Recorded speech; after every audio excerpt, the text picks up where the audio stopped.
a beautiful March day in Auburn, North Auburn, and you're at the home of Wendy Schlotterbeck. This is our garden and chicken house you'll see in a little bit. I've been gardening for probably about 40 years. I used to help my mom garden. She was really an avid gardener, and my favorite thing in all the world is seeds. So I have my seed collection here, and I can tell a few funny stories about seeds. So I have a really hard time killing anything.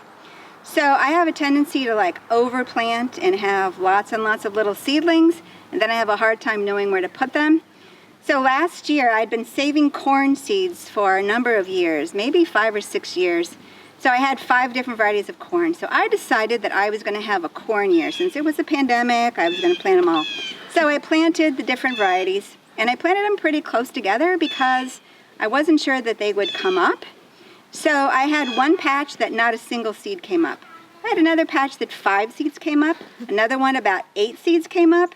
Another one we had, it was bodacious sweet corn, delicious. We had about maybe 15 or 20 come up. And then I had this Hopi blue corn. And I think every single seed of the maybe 1,000 that I planted came up.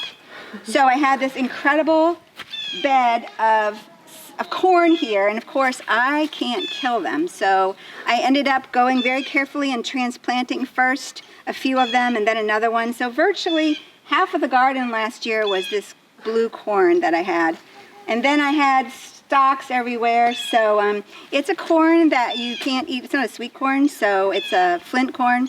So I got it all shelled and planning to grind it up and make tortillas with it. So I'm excited about that, but I will not plant that much corn this year. So anyway, so anybody that's thinking about gardening, you got to kind of think about how much of that certain thing you're going to eat, because another year I decided that I would grow basil, and I didn't have a big family at the time, and I grew like maybe 30 basil plants. Well, what do you do with 30 basil plants? I mean, I was making pesto. I was taking it to my friends and we made pesto, but so yeah, so kind of some of my seed stories.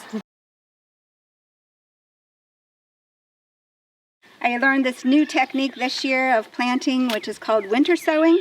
They're just milk jugs, and you plant them in January and February, and you put them outside. You don't have to worry about grow lights, and they'll come up at the right time. So I have about 12 gallons of different seeds, especially broccoli, Brussels sprouts, and kale, and spinach, and things like that. So I'm really eager to see how they do.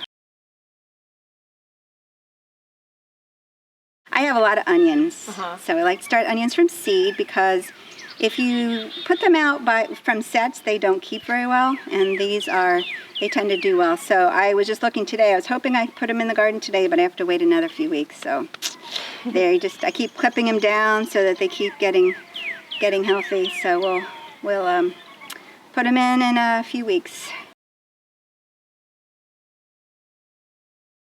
Yeah, I mean, I also, I'm a frequent attender of the Common Ground fairs, so I like to go to lots of workshops and take notes. Right. And then, I just search on YouTube, like if I want to learn about how to grow a certain thing, I'm like, YouTube growing onions, or YouTube growing cucumbers, and then I find out information, and there's a lot of good stuff out there. My favorite thing about being a gardener is I really love salad, and it's really fun to come out and pick lettuce, carrots, celery, cucumbers, tomatoes, and make a salad. Just kind of come out and don't have to go to the store. You just come out and pick it. It's so delicious, so fresh. There's nothing like a garden carrot or a garden celery. It tastes so different than the store. So yeah, it's really, really fun. Or we have company, and sometimes it's fun to have the whole meal, because I have chickens and eggs. So we can kind of do a whole meal with almost everything from the garden. So that's really, really fun. It's great. So the ground needs to be certain temperatures for different seeds. So you want to look, and Mafka's got really good seed starting charts. Also Johnny's Seeds, if you go on their website, there's a lot of different ones. High Mowing, I think, has a really good website for when to plant them.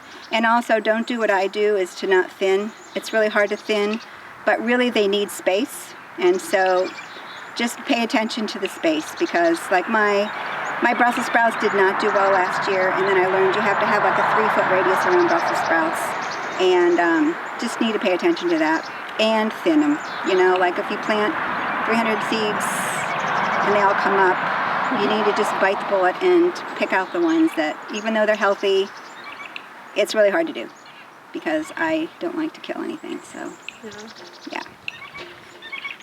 So that's the advice I would give. And have fun. It's so fun. And you know, you'll learn.